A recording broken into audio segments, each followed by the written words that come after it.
కాంగ్రెస్ ను బొంద పెడతాం, రాబోయేది బీజేపీ ప్రభుత్వం అని ఘాటుగా విమర్శించిన రాష్ట్ర కార్యవర్గ సభ్యుడు బండ్ల లక్ష్మీకాంత్ రెడ్డి. నారాయణపేట జిల్లా మక్తల్ పట్టణంలో బీజేపీ మండల నాయకులు, కార్యకర్తలు భారీగా మక్తల్ పట్టణంలో ర్యాలీ నిర్వహించి అంబేద్కర్ కూడలి వద్ద కాంగ్రెస్ ప్రభుత్వం ఇచ్చిన హామీలను నెరవేర్చడంలో విఫలమైందని బీజేపీ రాష్ట్ర కార్యవర్గ సభ్యుడు బండ్ల లక్ష్మీకాంత్ రెడ్డి విమర్శించారు. ఈ కార్యక్రమంలో కాంగ్రెస్ పార్టీపై ఘాటైన విమర్శలు చేశారు. రాబోయే రోజుల్లో బీజేపీ ప్రభుత్వం వస్తుందని, ప్రజలు ఈ ప్రభుత్వాన్ని కాలదన్నే రోజులు దగ్గర పడ్డాయని, ఇచ్చిన హామీలను నెరవేర్చడంలో విఫలమైందని ఆయన అన్నారు. ఈ కార్యక్రమంలో బీజేపీ సీనియర్ నాయకులు నాగురావు నామోజీ, మహిళా నాయకులు, బీజేపీ నాయకులు, కార్యకర్తలు పాల్గొన్నారు.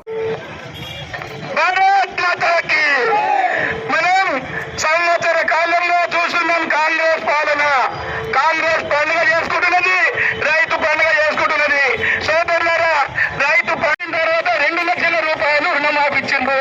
గతంలో 15 నుంచి 20 లక్షల రూపాయలు మీరు ఇప్పుడు 50 లక్షల రుణమాఫీ అంటే దాదాపుగా ఏ బ్యాంకులో ఉన్నా కూడా రైతులతో రుణమాఫీ చేస్తామని చెప్పేసి వాళ్ళ యొక్క లెక్క మొత్తంగా 49,000 కోట్ల రూపాయలని మేము రుణమాఫీ చేస్తామన్నటువంటి కాంగ్రెస్ ప్రభుత్వం 21 లక్షలతోనే రూపాయలు కౌలు రైతులకు ఇస్తామన్నట్టు చేసుకుంటున్నారా? ఏ ఉద్దేశంతో ఈ రోజు మీరు రైతు పండుగ పేరు మీద ప్రగల్భాలు వల్లుకుంటా గ్రామాలకు వెళ్ళి మీరు ఆఫీసర్లు నెట్టించి జనాలను తీసుకుపోయి ఇంతమంది జనాలు వచ్చిండ్రు, ఈ జనాలందరూ కూడా పండుగ చేసుకుంటారని చెప్తున్న కాంగ్రెస్ నాయకులకు సూటిగా మేము ప్రశ్నిస్తున్నాం. ఆ వృద్ధులకు 2,000 నుంచి 4,000 పెంచుతామన్నారు. అది అబద్ధమే. అన్ని కూడా అబద్ధాలు చెప్తూ కాలం గడుపుతూ 1 సంవత్సరం పూర్తి చేసుకున్నందుకు గాను సంబరాలు జరుపుకుంటున్నారు. ఇది ఎంతవరకు సమంజసం? రైతు బంధు సగం మందికి ఇచ్చారు, సగం మందికి ఇవ్వలేదు.